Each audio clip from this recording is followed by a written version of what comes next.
Module 4, Lesson 12, Linear Equations in Two Variables. So we're going to look at an example here just to get us thinking a little bit. Emily tells you that she scored 32 points in a basketball game. We're going to write down all the possible ways she could have scored 32 points with only 2- and 3-point baskets, so there were no foul shots here. We're going to use the table to try and keep track and organize our work.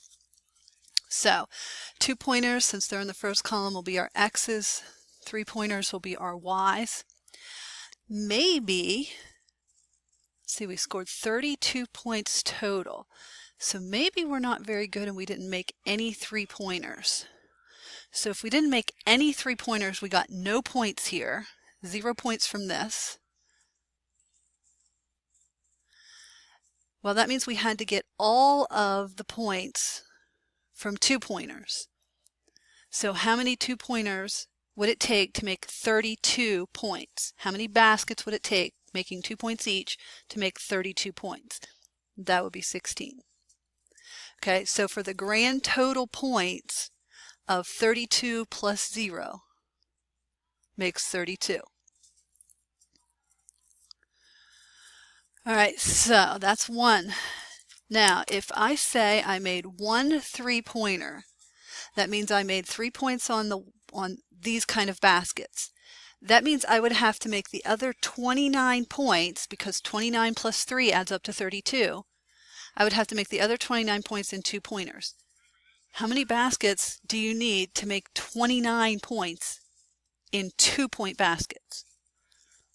Well, you can't do that. Okay, if you make 15 of them, you get 30 points. If you make 14 of them, you get 28 points. So we can't possibly get 29 points here, which means this situation is not a possibility. If we have 2 3-pointers, that gives us 6 points here. That means we would need 26 points over here, because 26 plus 6 gives us 32. And how many 2-point baskets do we need to make 26 points? That would be 13. So we do have that combination. So let me darken those. So 26 plus 6 is another 32. All right, as we continue down here, we try three 3-pointers. 3 times 3 is 9. That would mean we would need 23 points over here. That's impossible. We cannot get 23 points from 2-point baskets. So that's not going to work for us. So we're going to have to change that to a 4. 4 3-pointers gives us 12 points. Now we need 20 points over here. 20 2-pointers would mean we have 10 of them.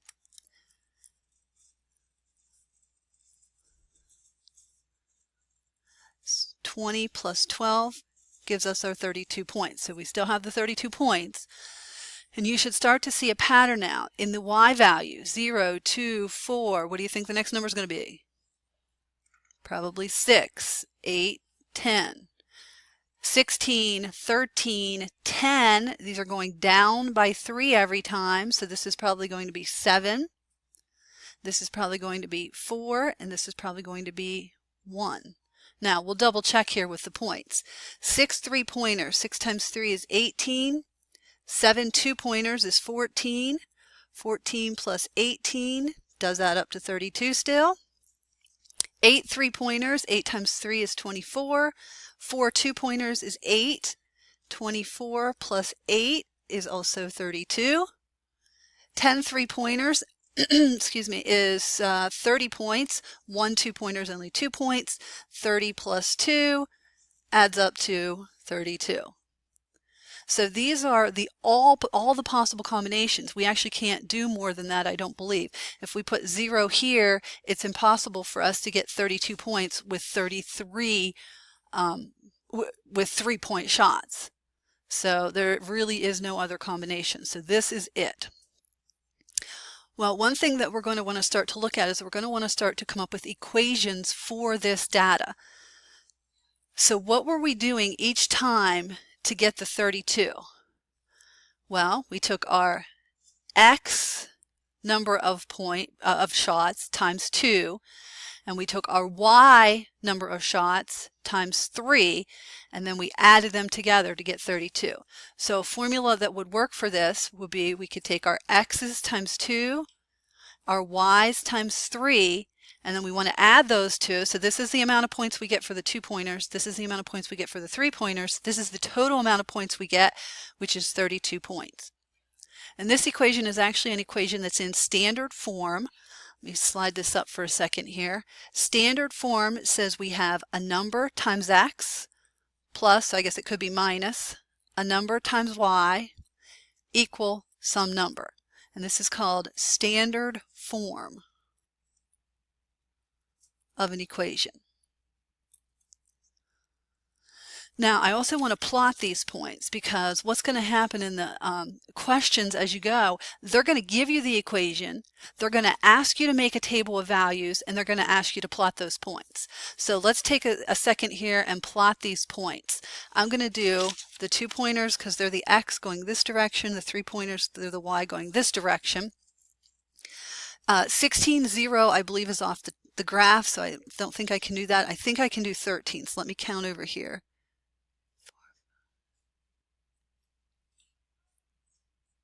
Yeah, I can do 13. So let me plot that. All right, here's 10, 4, 7, 6 would be there. 4, 8 would be there. And 1, 10 would be there. So there's our points. They do form a nice, neat, straight, linear line.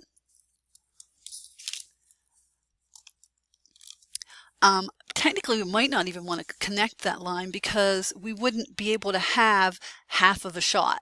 So we wouldn't have like 1.5 baskets. So this 1.5 here, or even at the 2, it's in between baskets. So we technically wouldn't have all the points in between those dots working for us. But all right, now this is what your homework actually looks like. So you're trying to find 5 solutions to this equation. Of course, the equations get more and more difficult as you go. And once you find those 5 solutions, 5 values for x and the matching value for y, then you're going to graph those on a coordinate plane. Okay, so how do you get these? You pick any numbers you want for x. Now keep in mind you have to graph them, so I wouldn't pick anything too crazy. Pick anything you want for x, put it in here for x, and figure out what y is. So if x is 1, 1 plus what would equal 3? Well, that y would have to be 2. So this is just a space in here to do your work if you need it, but we're looking for x values and matching y values that go with that x value. Once you have those, you go to your graph paper, you plot the points, and you draw the line. Okay, so that's what you're going to be doing for the majority of the homework questions. So.